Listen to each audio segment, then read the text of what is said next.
जाहोनानो जाहैबाय दाखालि थांनाय 28 तारिखनि हरनि मोनायाव 9टासो बाजिबायमोननो आं मानसिया जायगायाव गैयामोन मानिकासाराव आं बर्डार एरियायाव भिजिट खालामनायाव बिजेपि पार्टिनिफ्राय आंखौ फाथायहरनायाव आं थांनाय जादोंमोन। बे समाव माखासे मानसिफ्रा फैनानै 9टा सम रावबोथ' गैयामोन।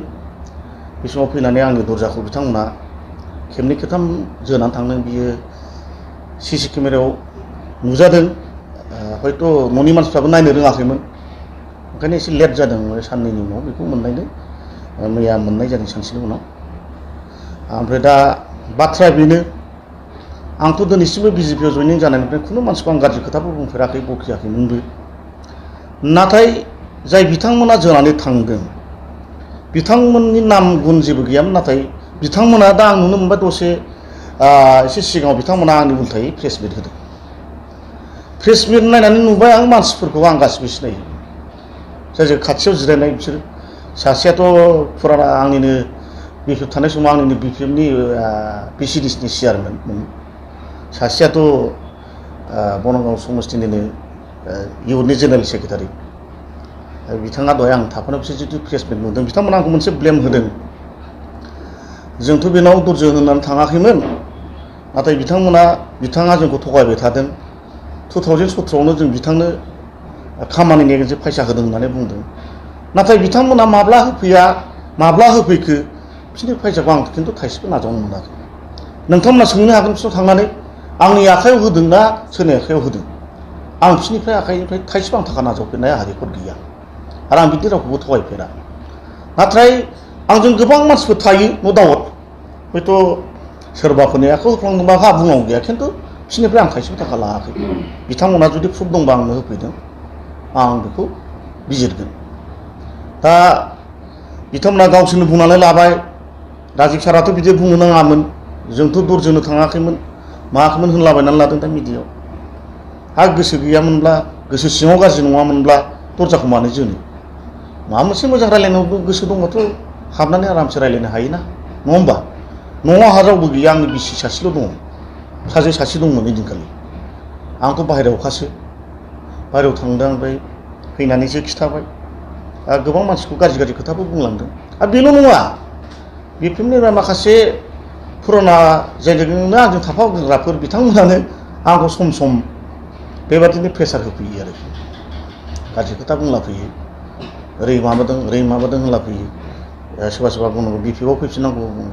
नाथाय आंथ' दा थांनायनि आंहा सम्भब नङा, जिहेतु आं बिजेपिआव आंहा गोबां बिबान दं। दा बिजेपि बिबान गोबाङाव थानायलाय आं दा थारमाने दा बे जेबो नङा, बे मोनसे राजखान्थिनि कनस्पिरेसि, बेखौ आं साननानै लादों। आरो जिहेतु आंबो दा गावनि बा देरहानायनि सार्थआव गावनि समस्थिखौ आं दा बिजेपिनि जानानै लासै लासैनो आङो हाबगासिनो दं आरो बुजायगासिनो दं रायजो राजाफोरखौ। रायजो राजाफ्रा आंखौ मोजां मोननानै गोबां रायजो राजाया आंनाव फैयो, सोंफैयो।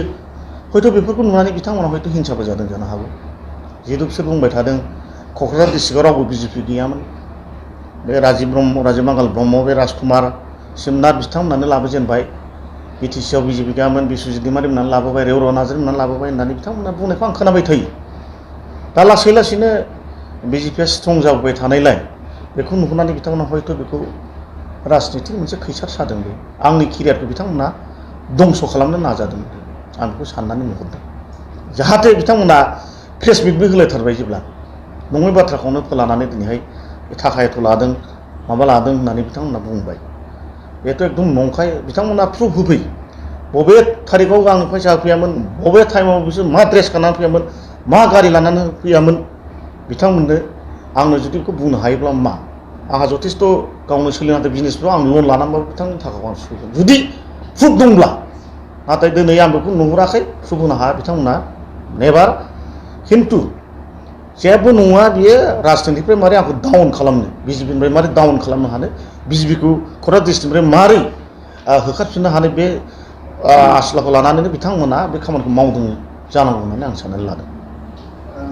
आं बेखौनो खावलायगोन, जिहेथु सारा भारतआवनो जोंनि बे बिटिआर ओनसोलखौ बा बिटिसि ओनसोलखौ सान्थि जाबाय होननानै बयबो रायजो राजा बिथांमोना मिथिजोबसिगौ आरो आं दा नुनो मोन्दों टाउन एरियायाव थायो हिसाबै आंबो एसे एनै हा फुराना बिजनेस दं हिसाबै गोबां बिजनेसमेनफ्रा बाहेरानिफ्राय फैनानै बाव दा जायगा लागासिनो दं दा बेखौ नायनानै बेयाव सान्थि जाबाय जेला दिनै सासे नोङो एमसिएलए एक्स एमनि न'आव दरजा जोफैनाय माने बे गिदिर अपराध हो होमब्लाथ' आं बादिनावनो जुदि जोयोब्ला बै गुबुन सादा सिदा मानसिफोरनाव जोनोलाय माथो टाइम नांगौ हयथ' बुलांगोन दा ओंखायनो आं बिथांमोनखौ खावलायो जाहाथे सेकेन्ड टाइम बा फिउचाराव बिदि जाहाथे बिदि गाज्रि खामानिखौ मावनो आं बेखौ खावलायहरो जिहेतु बिथांमोना सानसे समाव आंनिनो वार्कारमोन बेथ' नंगौ जे आंखौ बिजेपियाव थांनाय दुखु मोननायबो थाबाय ओजोंहाय आंबो दा बिजेपिखौ स्ट्रं खालामनो बिराद जुजिगासिनो दं बेफोरखौ लानानै बिथांमोना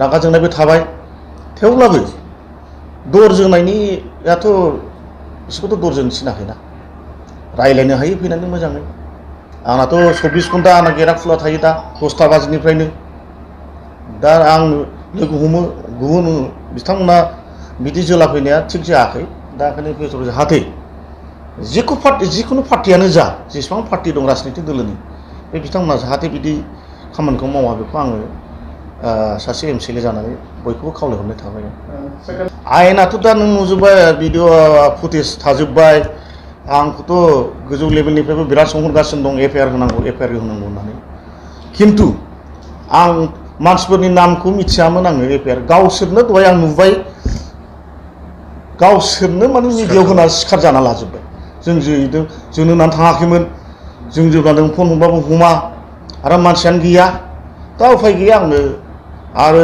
एसपि साहाबाबो सोंहरदों पुलिसफोरजोंबो रायज्लायना जों जोंहा डिस्ट्रिक्टनि नेताफोर दं नै आसामनि नेता दं फैदों खबर लाफैदों मानो होनोब्ला जोंनि इनचार्ज बिथाङाबो फैदों बिजेपिनि नेता आरो नै जा प्रेसिडेन्ट दं आरो गोबां जा इउथनि एसटि मोर्चानिबो दं लिडारफोर दा गावसोरनि सिखार जानाय बेलाथ' आंहाथ' उफाय गैया आंहा फिउचाराव सेफटिनि थाखाय आं बे केसखौ होनांगौ बायद' जाबाय आरोखि दा हैनाय जाबाय आं केस